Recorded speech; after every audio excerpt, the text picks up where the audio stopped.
Let me send a message to that kid, maybe in America, maybe someplace far overseas, maybe somewhere deep inside, a kid who's being targeted at home or at school or in the streets, that someone is watching and listening and caring.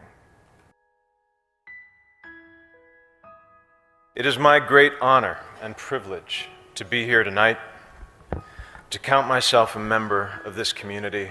I've had a complicated relationship with that word, community. I've been slow to embrace it.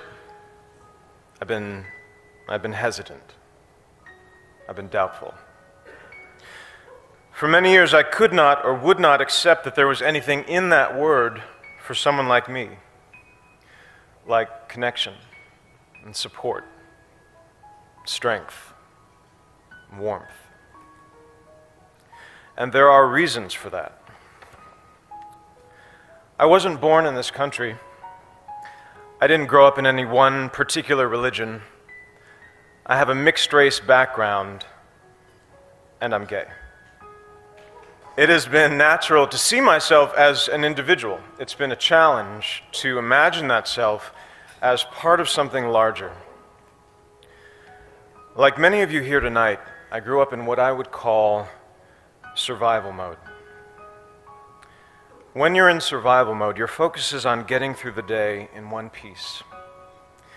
And when you're in that mode at 5, at 10, at 15, there isn't a lot of space for words like community, for words like us and we. There's only space for I and me. In fact, words like us and we not only sounded foreign to me at 5 and 10 and 15, they sounded like a lie. Because if us and we really existed, if there was really someone out there watching and listening and caring, then I would have been rescued by now. That feeling of being singular and different and alone carried over into my 20s and into my 30s. When I was 33, I started working on a TV show that was successful not only here in the States but also abroad, which meant over the next 4 years I was traveling to Asia, to the Middle East, to Europe, and everywhere in between. And in that time, I gave thousands of interviews. I had multiple opportunities to speak my truth, which is that I was gay. But I chose not to. I was out privately to family and friends, to the people I'd learned to trust over time, but professionally, publicly, I was not. Asked to choose between being out of integrity and out of the closet, I chose the former. I chose to lie. I chose to dissemble. Because when I thought about the possibility of coming out, about how that might impact me and the career I'd worked so hard for, I was filled with fear. Fear and anger, and a stubborn resistance that had built up over many years. When I thought about that kid somewhere out there who might be inspired or moved by me taking a stand and speaking my truth, my mental response was consistently, no thank you. I thought, I've spent over a decade building this career, alone, by myself. And from a certain point of view, it's all I have. But now I'm supposed to put that at risk to be a role model to someone I've never met, who I'm not even sure exists. That didn't make any sense to me. That did not resonate at the time. Also, like many of you here tonight, growing up I was a target. Speaking the right way, standing the right way, holding your wrist the right way. Every day was a test, and there were 1,000 ways to fail. 1,000 ways to betray yourself, to not live up to someone else's standard of what was acceptable, of what was normal. And when you failed the test, which was guaranteed, there was a price to pay. Emotional, psychological, physical. And like many of you, I paid that price. More than once, in a variety of ways.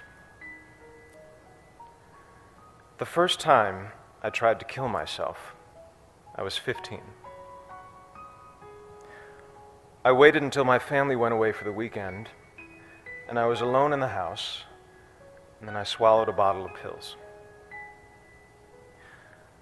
I don't remember what happened over the next couple of days, but I'm pretty sure come Monday morning, I was on the bus back to school, pretending everything was fine.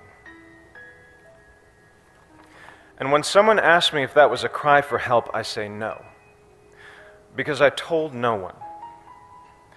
You only cry for help if you believe there's help to cry for. And I didn't. I wanted out. I wanted gone. At 15.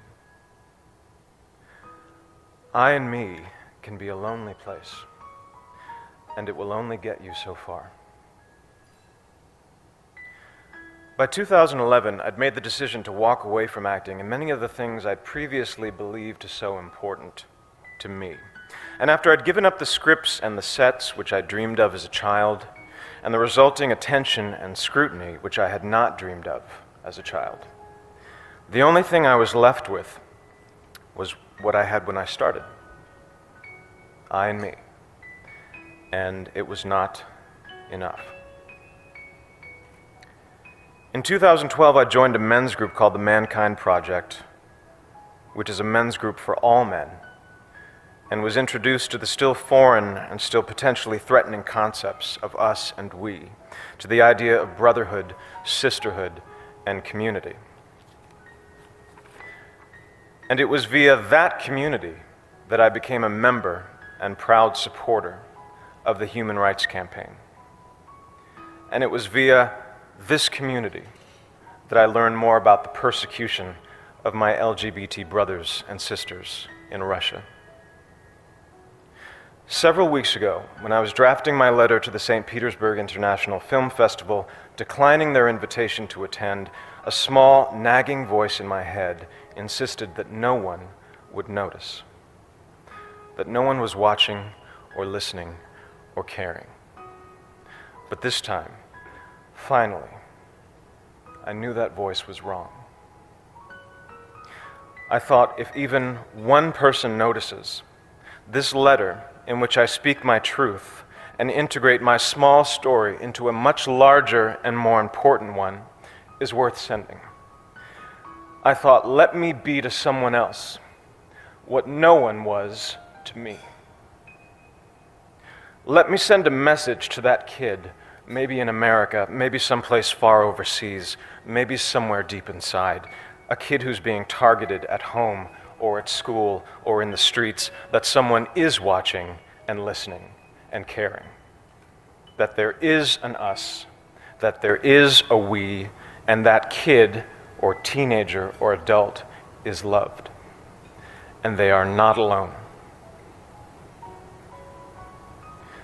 I am deeply grateful to the Human Rights Campaign for giving me and others like me the opportunity and the platform and the imperative to tell my story, to continue sending that message, because it needs to be sent over and over again until it's been heard and received and embraced, not just here in Washington State, not just across the country, but around the world, and then back again, just in case we miss someone.